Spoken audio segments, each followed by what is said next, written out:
Bournemouth 1, Manchester City 2. Now, this game was very interesting. I really enjoyed this game. I really enjoyed this game because, come on, Bournemouth scored first in this game. Evan Nielsen, I think we have to credit the goal to Evan Nielsen, but it was all worked out by, what's this guy's name? Clivert. Yes, it was all worked out by Clivert, but Evan Nielsen was one who put the ball in the back of the net, and Bournemouth actually scored the first one. It looked like Bournemouth were going to pull a fast one on Manchester City, but Manchester City came in the second half and they did a comeback. Now, if you watch the game, you will notice that in the first half, Manchester City, they had problems. They had problems a lot. They were trying to be narrow. Kovacic was narrow. Gundogan was narrow.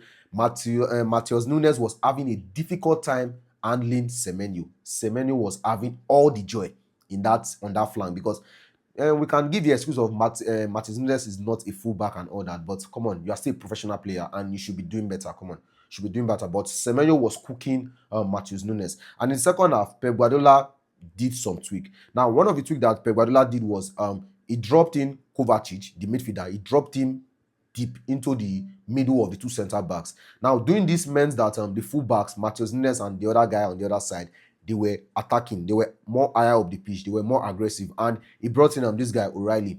Now, O'Reilly was actually the guy that changed the game for Manchester City. Coupled with the fact that Pep Guardiola actually did a tweak in the startings, like I said earlier on.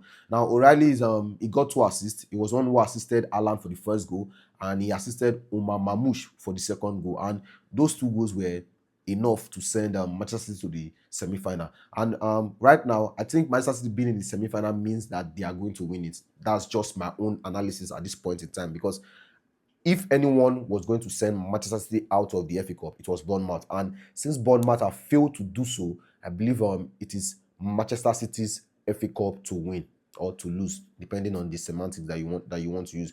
But one thing, like I said, is that we have to give credit to Manchester City and Pep Guardiola. The first half was very poor, but in the second half, he did the tactics. He dropped Kovacic deep between his 2 centre backs, sent his fullback high of the pitch, made his team more wide. Because in the first half they were narrow, but in the second half they were wide. That was why you even notice, you see that O'Reilly was dominating the flank, and that was where he created the 2 goals for. The first goal from the flank for Alan, second goal from the same flank for Mamouche, and boom, Manchester City got the win. So come on, don't ever underestimate Pep Guardiola. Don't ever do that. Now Manchester City are in the semi-final of the FA Cup, and like I said earlier on, I believe it is their FA Cup to win this season. I believe they will win it.